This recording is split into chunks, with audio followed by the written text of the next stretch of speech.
Konnichiwa everyone, welcome back to your beloved Crazyhouse chess speedrun, the series that resembles Japanese shogi on the chessboard.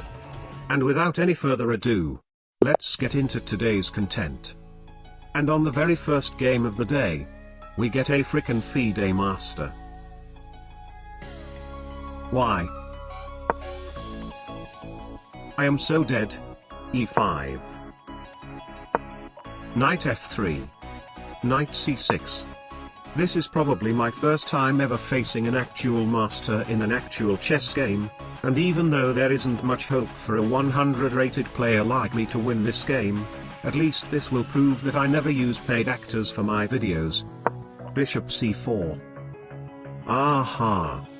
Normally I'd go for knight f6 here, provoking an aggressive fried liver attack, but risking my king's safety in this variant is still a bit too much even for a real man like me. So I guess, bishop c5 instead. d3. Knight f6. Castle. I don't want to castle yet. d6. c3. Wait. You know what? I think I have an idea. Knight g4. h3. Bishop takes f2 check, rook takes f2. I put down the pawn that I've just captured on h2 check, king to h1, knight takes the rook. Royal fork. Didn't happen. f6. Bishop back. Bishop d7. b4 bishop back a4 a6 knight d2. You know what? Since it is quite obvious that there is absolutely no way I can beat a chess master if I continue to play this normal game of chess, I have to do something different. Knight e3. Sacrificing a knight for a pawn. F takes c3. Bishop takes e3 check. King h1. Bishop g4. The extra pawn will be my light of hope. Queen e1. Take knight on e2, forking a queen and a rook. And he counterattacks on my bishop. h5. Bishop magically appeared on g6 check. King f8. What's just happened?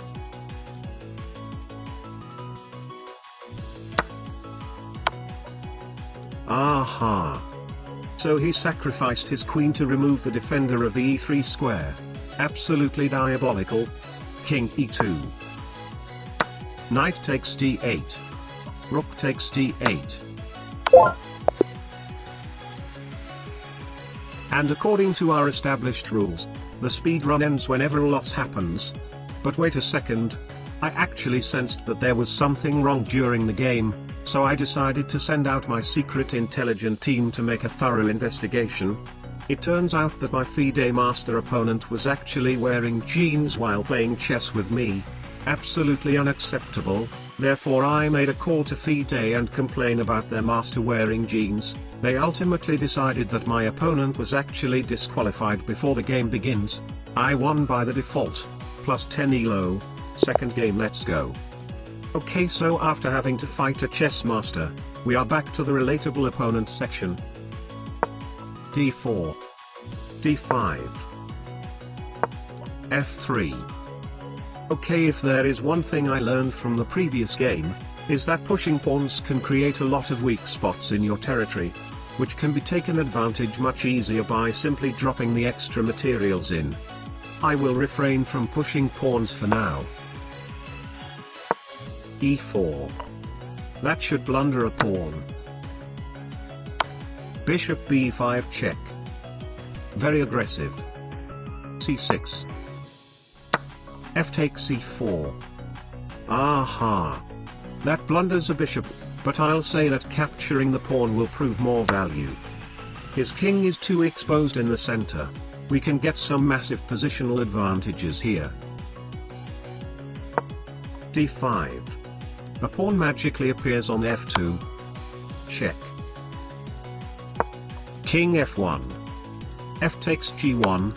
I'll make it a rook. Rook takes g1. So taking a promoted pawn only gives him a pawn. The more we know the better. Now I'll finally take the bishop. Knight c3. Take e6. Rook b1. He takes d5. Rook takes b5. That should blunder a rook. Bishop randomly appears on c4. Check. Pawn appears on d3 blocking the check. Free rook. Pawn on c4. I'll take it. g3. The last guy sacrificed his queen to remove my bishop. I'll just sacrifice my bishop. He took it. Knight appears on e3. Royal fork. King e1. Take rook k1 check. It is still very difficult to make progress though. It seems like he can always just put down the extra pieces to defend his king.